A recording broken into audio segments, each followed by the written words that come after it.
I was really interested in that issue of people mistreating themselves, because we are privy to our own weaknesses and faults. We know them better than anyone else knows them. And so it's very easy for us to determine that we're not worthwhile because of all the ways that we don't live up to what we should live up to, and the painful knowledge we have of that, and to not regard ourselves as worthwhile, and to not treat ourselves properly. And that's not good. You have to treat yourself as if you're valuable. And then that is the same attitude that you extend to other people. Well, and it's because you are valuable. And that it's a necessity to adopt the responsibility that goes along with recognizing that. So even if you're not happy with who you are, and even if you have your reasons, you still deserve presumption of innocence. You still deserve to have a good defense mounted on your own behalf. You still need to treat yourself as if you're someone valuable and someone worthy of love, even though you have all reasons to know why you fall short. And that's absolutely crucial, and it is hard for people to learn that. Hard for them to learn not to beat themselves up too much. Every relationship that you have in your life, or that you've ever had in your life, with every single person, is a reflection of the relationship that you are having with yourself. People come into our life, into our experience, to show us, to demonstrate, to reflect and mirror back to us the places and pieces and parts of ourselves that we cannot see, are unwilling to see, that we deny or dismiss or ignore. Every relationship in your life is a reflection of the relationship that you're having with yourself. Now, right now, if you're having some resistance to that, if you're thinking about your ex or your ex-mother-in-law or your girlfriend or somebody that betrayed you, and your mind is telling you that can't be true, that's not right, that's it. That's it right there. Because there are parts of us, there are things about us that we simply cannot see. Sometimes we don't want to see. Sometimes we see and then we ignore or deny. You see, each and every one of us has what we call a shadow part. That's the part of us that we hide and cover and covet. Those pieces and aspects and things about ourselves that we find unpleasant or unacceptable. We tuck them away in the shadow. And someone will come into our life and reflect a light on that shadow. And that's when we see it. We see it in them. People come into our lives and they mirror back to us the pieces and parts of ourselves that we cannot, will not, do not want to see. And it's all a reflection of the relationship that we're having with ourselves. Do you love you? I mean, really love and accept you? Do you trust you? Do you trust your own thoughts and feelings? Do you honor you? Do you respect you? And where did you learn how to do that? Because so many of us have a disjointed or dysfunctional relationship with ourselves because of what we've seen and what we've been taught and what we've been told. And the relationship that we have with ourselves more often than not mirrors what we've been taught and what we've seen and what we've experienced. But in order to truly grow and evolve in our soul and our way of being, we want to develop a relationship with ourselves, a good, solid, loving, functional relationship with ourselves. So how do you do that, Miss Iyama? How do you develop a relationship with yourself? Well, it starts here. Who am I? Not what do I do. Who am I when the lights are off and I'm naked and I stand before the mirror? Who am I? This is a question you must answer. Not who were you taught to be, who were you told to be, who you think you should be. Who are you? And there's a very simple way to find out. Ask yourself, what are those things about you that come forward, those things that make you tick, those things that pump you up, those things that drag you down? Who am I?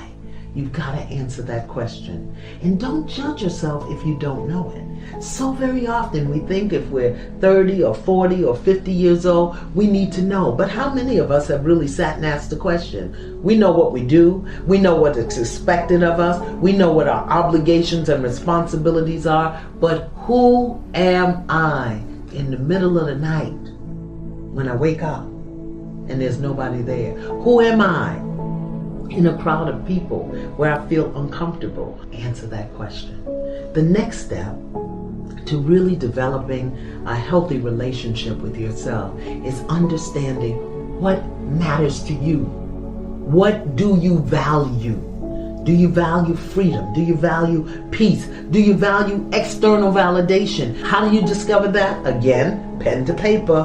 What matters to me is. Because very often we go into relationships and settle for less than we want, deserve, or desire because we don't know what matters to us and we don't know how to ask for it. And more often than not, we don't expect to get it.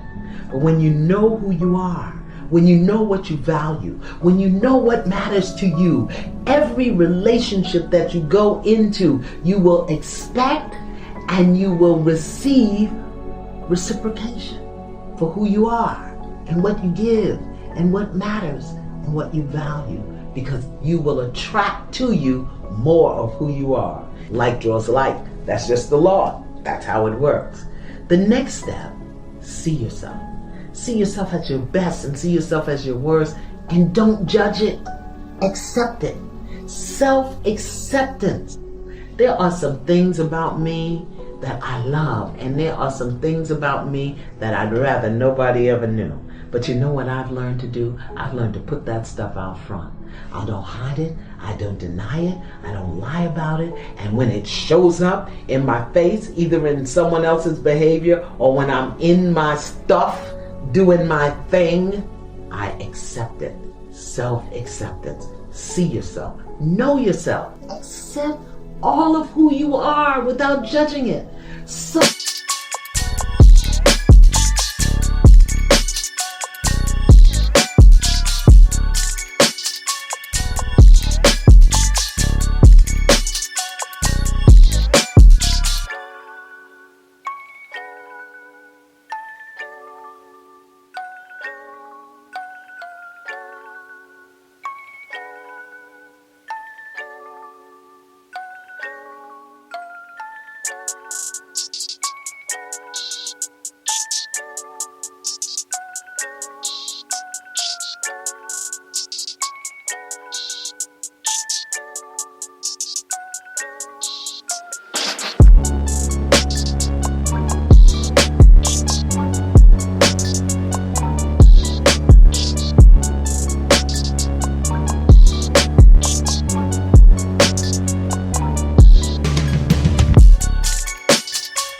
very often we think we should be somewhere else doing something else. We think we should be in another place in life and we should have more. Well, if you don't know who you are and what matters and what values, what you got is what you've created from a lack of knowledge of yourself.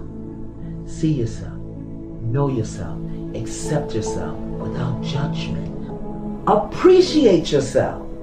No matter where you are today, you got you there. The good and the not so good.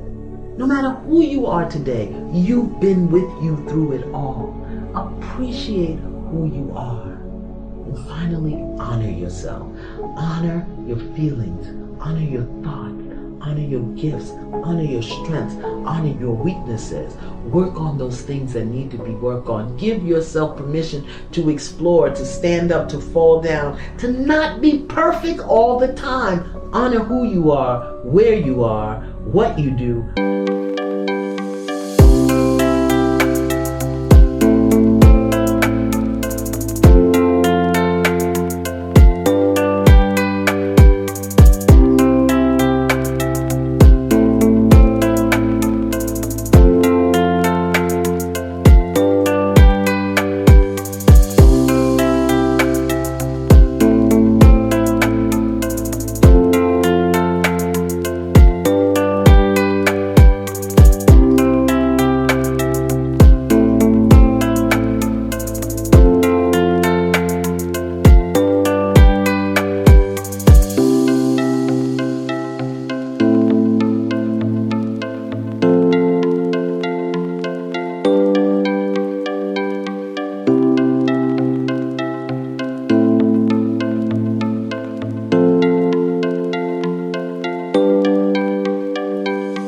How you do it, and commit yourself to be better. you are a choice-making individual, and that all of the conditions that you find yourself in your life, all of the circumstances of your life, all of the emotional reactions that you have to all of the people and all of the things and events and so on that take place in your life, you can't help the way that you are. You indeed are the product of all of the choices that you've made up until this moment. Circumstances do not make a man, they reveal him. Which means that in order to rid yourself or get past the negativity and the doubt and the judgment and the kinds of emotional reactions that get in your way, you have to put responsibility first and foremost on yourself.